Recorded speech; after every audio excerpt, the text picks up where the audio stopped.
y cosmos. Todo edificio sagrado es cósmico, es decir, que está hecho a imitación del mundo. Entre comillas, la Iglesia, dice San Pedro Damián, es la imagen del mundo, se cierran comillas, porque nuestro cuerpo está vinculado al mundo y debemos rogar a Dios en nuestra propia condición corporal. Esta imagen es, en primer lugar, una imagen realista, en el sentido de que en los muros y los pilares de la Iglesia están representados la tierra y el sol, los animales y las plantas, los trabajos del hombre y las distintas condiciones sociales, la historia natural y la historia sagrada, de forma que ha podido decirse que las catedrales, que eran enciclopedias visuales, pero este no es más que un aspecto exterior y propio, sobre todo, de grandes edificios, de lo que San Pedro Damián quiere decir. El templo no es sólo una imagen realista del mundo, sino, más aún, una imagen estructural, es decir, que reproduce la estructura íntima y matemática del universo. Y en ello reside el origen de su sublime belleza, pues la belleza de las formas, dice Platón en Fileo, se abren comillas, no es lo que el vulgo entiende generalmente por ese nombre, como por ejemplo la de los cuerpos vivos o su reproducción, sino que es lo rectilíneo y circular, hecho por medio del compás, el cordel y la escuadra. Y estas formas no son, como las demás, bellas en determinadas condiciones, sino que siempre son bellas en sí mismas. Se cierran corchetes. La forma cuadrada de la Jerusalén celeste, véase el Apocalipsis 21:12, de la que hablábamos antes, está directamente relacionada con el propio principio de la arquitectura de los templos. Toda arquitectura sagrada se reproduce en realidad a la operación de la cuadratura del círculo o transformación del círculo en cuadrado. La fundación del edificio comienza por la orientación, que es ya en cierto modo un rito, pues establece una relación entre el orden cósmico y el orden terrestre, o aún entre el orden divino y el orden humano. El método tradicional, y podemos decir universal, pues se le encuentra donde quiera que haya una arquitectura sagrada, fue descrito por Vitruvio y fue practicado en Occidente hasta el fin de la Edad Media. Los cimientos del edificio se orientan gracias a un gnomón que permite localizar los dos ejes, cardo norte-sur y decumanus este-oeste. En el centro del emplazamiento escogido se levanta un palo alrededor del cual se traza un círculo y se observa la sombra que se proyecta sobre el círculo. La separación máxima entre la sombra de la mañana y de la tarde indica el eje este-oeste, y dos círculos centrados sobre los puntos cardinales del primero indican, por su intersección, los ángulos del cuadrado. Este último es la cuadratura del círculo solar. Es importante recordar de forma precisa las tres operaciones cardinales y la orientación y el trazado del cuadrado de base, pues ellas son las que determinan el simbolismo fundamental del templo, con sus tres elementos correspondientes a las tres operaciones, el círculo, el cuadrado y la cruz, por mediación de la cual se pasa del primero al segundo. El círculo y el cuadrado son símbolos primordiales. Al nivel más elevado, en el orden metafísico, representan la perfección divina bajo sus dos aspectos, el círculo o la esfera, en la que todos los puntos están a la misma distancia del centro, que no tiene principio ni fin, representa la unidad ilimitada de Dios, su infinidad, su perfección, y el cuadrado o el cubo, forma de todo cimiento estable, es la imagen de su inmutabilidad, de su eternidad. A un nivel inferior, en el orden cosmológico, estos dos símbolos resumen toda la naturaleza creada, en un ser mismo y su dinamismo. El círculo es la forma del cielo, más en particular la actividad del cielo, instrumento de la actividad divina, que rige la vida en la tierra, la representación de la cual es un cuadrado porque, respecto al hombre, la tierra es, en cierta forma, inmóvil y pasiva, y se ofrece a la actividad del cielo. Hay aquí un doble simbolismo cosmológico y ontológico a la vez. el cielo y la tierra, orden cosmológico, son las formas exteriores, el último grado, si se quiere, de la manifestación o creación, los dos polos de la cual los constituyen, la esencia universal y la sustancia universal, representadas en el orden corporal por el cielo y la tierra respectivamente. El hombre es el centro de esta creación. Él la sintetiza y establece un vínculo entre lo alto, esencia, cielo, y lo bajo, sustancia, tierra. Y esta relación viene simbolizada precisamente por el signo de la cruz. Veremos enseguida las consecuencias que se pueden sacar de esta comprobación si transponemos este simbolismo estático a su forma dinámica. Vemos que el ciclo celeste engendra en su movimiento el ciclo primordial, el cual se extiende a partir de su polo superior, correspondiente al cielo, en dirección a su polo inferior correspondiente a la tierra, o, si se quiere, de la esfera. La forma menos especificada y la más perfecta, al cubo, la forma más específica y la más pesada, el eje vertical que los une, mide la extensión misma del cosmos y del tiempo. A esta función del círculo en el origen de la creación es a lo que alude la escritura cuando hace decir a la sabiduría. Se abre en corchetes: yo estaba presente cuando Dios dispuso los cielos y trazó un círculo sobre la faz del abismo. Proverbios 8:27, cifras Job 26:10. Esta relación entre el orden cósmico y el orden arquitectural está magnificadamente resumida en esta fórmula lapidaria grabada en una de las paredes del templo de Ramsés II. Se abren corchetes: este templo es como el cielo en todas sus disposiciones. Se cierran corchetes.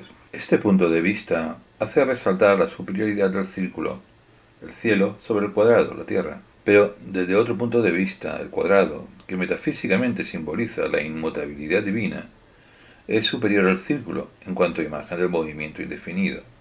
Este punto de vista es el que domina en la arquitectura, cuya cualidad dominante es la estabilidad, sin excluir, claro está, el otro aspecto del simbolismo, como tendremos ocasión de comprobar. Desde este último punto de vista, que valoriza el cuadrado, puede decirse que la construcción del templo fija o cristaliza en el cuadrado de los ciclos temporales movimientos circulares. Ambos puntos de vista se aplican perfectamente a la Jerusalén celeste del Apocalipsis, prototipo del templo cristiano. El ángel mostró, dice Juan, la ciudad santa, Jerusalén que descendía del cielo, del lado de Dios, Apocalipsis 21:10.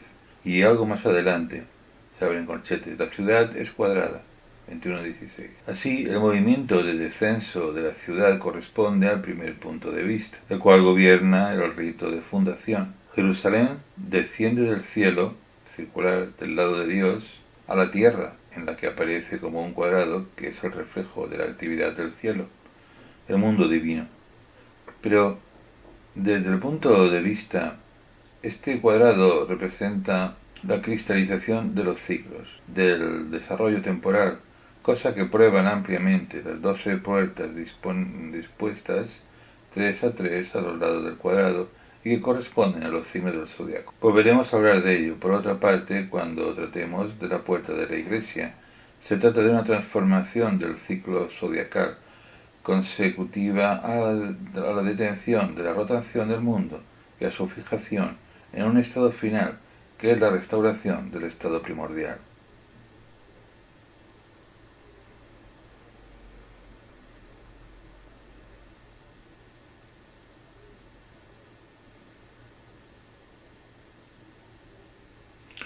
Por otra parte, podemos notar a este respecto la correspondencia que existe a ambos extremos del ciclo temporal entre el paraíso terrenal y la Jerusalén celeste.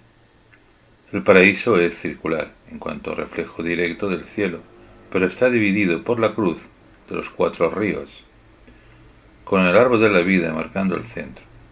Ese árbol también está en el centro de la Jerusalén celeste, y también se encuentra en ella los 4 ríos, pues se dice que fluyen de la montaña en que el Cordero señorea sobre el libro sellado.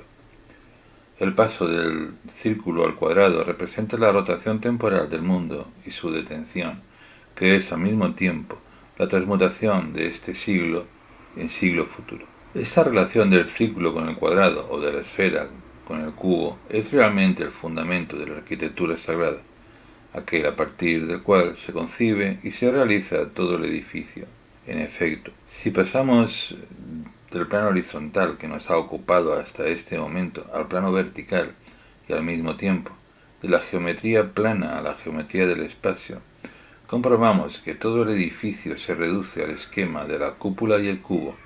La cúpula o la bóveda remata el cubo de la nave, como el cielo físico se asienta sobre la tierra, y esta es la razón por la cual antiguamente la mayoría de las bóvedas eran pintadas de azul y consteladas de estrellas, siguiendo la vertical que asciende del pavimento a la bóveda, en un movimiento inverso a aquel que regía el rito de fundación. Se pasa del cubo a la esfera, es decir, del estado terreno al celeste. La mirada del fiel, siguiendo esta dirección, encuentra ahí el símbolo de su ascensión espiritual. Así, el dinamismo interno del templo sirve de sostén y de guía a la oración y la meditación. La línea vertical es la dirección del cielo. Hacia lo alto es hacia donde uno se alza los ojos para orar, hacia donde la hostia es elevada en ofrenda, y de lo alto es de donde desciende, cual lluvia, la bendición divina. Esa dimensión es aquella según la cual Dios desciende en el hombre y según la cual éste se eleva hacia Dios. En algunos edificios un detalle ornamental hace resaltar la alusión a esa ascensión espiritual. La cúpula del crucero está a menudo rematada por una cruz o una aguja esbelta que materializa el eje de la bóveda, lo cual significa la salida del cosmos a imitación de Cristo, quien en el momento de la ascensión subió por encima de todos los cielos. El esquema cúpula-cubo se repite en los campanarios. La torre rematada por un luquete, lo cual es raro en el occidente, o lo esté por una pirámide octogonal o hexagonal cuya forma constituye una fase intermedia del paso de la esfera al cubo. El elemento esférico y celeste de la cúpula y de la bóveda se refleja en el plano horizontal, en el semicírculo del ábside, el cual es, en la tierra, el lugar más celeste, el que se corresponde al santo de los santos del templo de Jerusalén, al paraíso y a la iglesia triunfante, para acentuar mejor el carácter celeste del ábside. En Isuar, el presbiterio circular tiene esculpidos exteriormente los 12 signos del zodiaco. A prolongar este semicírculo el rectángulo de la nave, vemos cómo la trazadera base de tipo basilical es una proyección plana del volumen vertical del edificio. El eje de la nave, que va del suelo a la bóveda, de la tierra al cielo. Por este motivo representa también la vía de la salvación. Lo primero ocurre con el pórtico, que es un rectángulo rematado por una cimbra, y con el ciborio, que corona el altar, y que está constituido por una cúpula que descansa sobre las 4 columnas. En este último caso se ha percibido realmente que la cúpula representa el cielo, puesto que a veces se le ha pintado de azul y constelado de estrellas al igual que la bóveda de la nave. Así, por ejemplo, el ciborio levantado sobre la cuba del baptisterio de Dura Europos, en el siglo III. El edificio sagrado aparece, pues, como una variación sinfónica del mismo tema arquitectural, repitiéndose, sumándose indefinidamente a sí mismo, para recordar el simbolismo fundamental del templo, la unión del cielo y de la tierra, el tabernáculo de Dios entre los hombres, como lo ha cantado magníficamente San Máximo el Confesor en su poema sobre Santa Sofía de Edesa. Se abren comillas. Es algo realmente admirable el que, en su pequeñez de este templo, sea semejante al ancho mundo. He aquí que su techado se extiende como los cielos, sin columnas, abovedado y cerrado, y además está adornado con mosaicos de oro, como lo está el firmamento con estrellas brillantes. Y su cúpula, elevada, es comparable a los cielos de los cielos, y semejante a un casco. Su parte superior descansa sólidamente sobre su parte inferior. Sus arcos, amplios y espléndidos, representan los 4 costados del mundo, y se asemejan además, por la variedad de sus colores, al arco glorioso, el de las nubes. Se cierran corchetas. La alusión que hemos hecho al eje vertical de la bóveda nos lleva a volver sobre un aspecto que hemos descuidado hasta ahora, del rito de fundación. Hemos dicho en efecto que la primera operación consistía en trazar sobre el terreno un gran círculo rector a partir de un centro señalado por un palo. Este último es el mismo un eje y representa el futuro eje vertical del edificio. Veremos toda la importancia de esta observación al hablar del altar. Contentémonos por el momento con considerar la operación misma. Ella constituye la fijación de un centro y en el simbolismo arquitectural ese centro es considerado el centro del mundo. Es un ónfalos. Cualquier punto de la superficie terrestre puede en realidad ser tomado como el centro del mundo, pues todas las líneas verticales que irradian sobre todos los puntos de la Tierra, haciendo el cielo, y la distancia a los astros es infinita. Cuando se ha escogido el centro y se lo ha puesto en relación por orientación con el mismo ritmo celeste, queda realmente asimilado al centro del mundo, a ese eje inmóvil alrededor del cual gira la rueda cósmica. Este centro, este eje, simboliza el principio divino que actúa en el mundo. Dios, motor inmóvil, es un punto sagrado, el lugar en el que el hombre entra en contacto con la divinidad, y esta es la razón por la cual todas las ciudades santas, así como todos los templos, están situados simbólicamente en el centro del mundo. Este es el caso de Jerusalén, que era también un reflejo de la Jerusalén celeste. La determinación de un centro y la orientación dan al edificio todo su sentido, y esto es lo que nos permite justificar el simbolismo cósmico de la arquitectura, el interés del cual no parece evidente. La Iglesia, al ser una cruz cardinal orientada y centrada, sacraliza realmente el espacio. Ella es el ónfalos de la ciudad sobre la que irradia, como la catedral es el ónfalos de la diócesis, la primada, el de la nación, y la basílica papal, el del universo.